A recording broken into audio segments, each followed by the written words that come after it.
조갑제 TV 시청자 여러분 안녕하십니까? 2025년 5월 15일 오후 5시 40분입니다.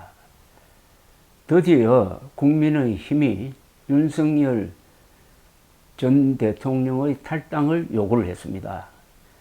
국민의힘이 뽑은 젊은 비상대책위원장 김용태 의원이 오늘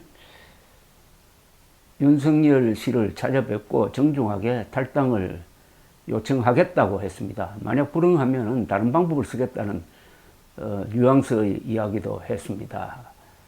자, 이렇게 되었습니다. 일이 작년 12월 3일 비상계엄령을 선포하고 12월 4일 새벽에 해제하고 그 다음에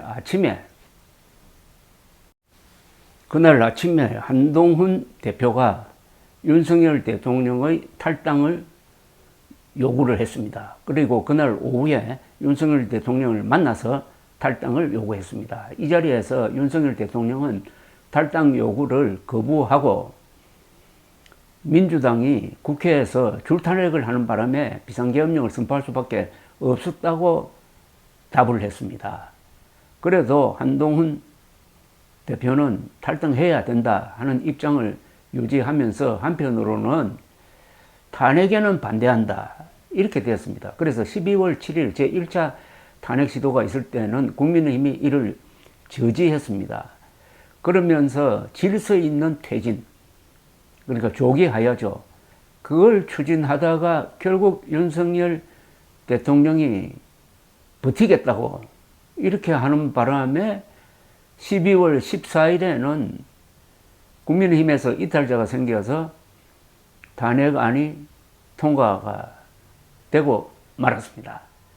그때부터 윤석열 노선과 한동훈 노선이 달라지고 윤석열 파가 한동훈을 대표직에서 쫓아내고 그 다음에는 광장과 거리로 나와가지고 윤석열 탄핵 반대 시위를 하면서 허송세월을 한 4개월 보냈습니다.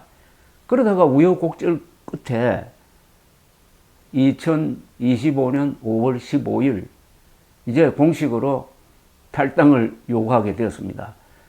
작년 12월 4일부터 계산을 하면은 대충 한 160여일이 됩니다. 160여일 만에 결국 한동훈 대표의 판단이 옳았다는 것을 뒤늦게 증명했지만은 시간은 다 놓치고 기회도 다 놓치고 이제 투표를 불과 2주 남겨놓고 있습니다. 29일, 30일 사전 투표 그리고 지금은 15일 2주 만에 지금 이 기울어진 운동장을 바로 펼 수가 있겠습니까? 이 윤석열을, 이 미련한 사람 윤석열을 업고 인수봉에 오르려고 또는 윤석열을 업고 100m 결승에 나왔다가 이제 비틀비틀합니다. 그 사이에 이재명 후보는 전력 질주를 해가지고 요사이 여론조사가 5대 3대 1로 나옵니다. 윤석열이 결국 이재명의 선거대책위원장 비슷한 역할을 하는 바람에 지금 이재명 후보 지지율 50%, 김문수 30% 내외, 그리고 이준석 10% 조금 못 미치는 5대 3대 1, 600만 표 차이로 국민의힘 후보가 참패하는 그런 구도를 만들고 말았습니다.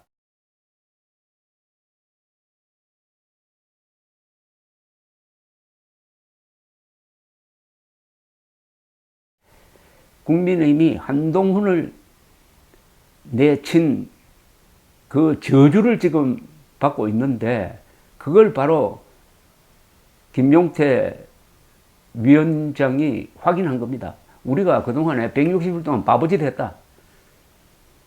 한동훈의 선택이 옳았다. 한동훈의 선택이 옳았다는 것은 그건 헌법이죠. 헌법을 위반한 윤석열을 계속 끼고 갈 수가 없다.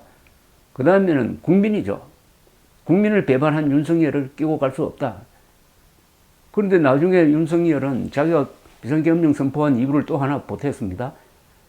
즉 부정선거가 자행돼 가지고 지난 총선에서 민주당이 이겼다. 그래서 민주당이 지배하고 있는 저 국회는 완전히 반국가 단체다 하는 이런 망상을 가지고 비상계엄령을 폈다고 본인이 자백하지 않았습니까? 그래도 그 윤석열을 끼고 오늘까지 온 이 국민의 힘이 국민들에게 표를 달라고 요구할 수가 있습니까? 그나마 젊은 30대 비상대책위원장이 등장하니까 이제 이런 악역을 맡게 됐는데 윤석열 씨가 어떤 반응을 보일지 그게 또 조마조마합니다.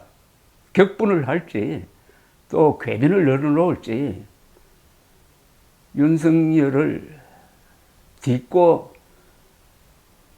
인수봉을 올라가야 되는데 윤석열을 업고 인수봉을 이재명보다 먼저 올라가겠다고 했던 그 친윤파 이분들 지금 어디서 무슨 말을 합니까?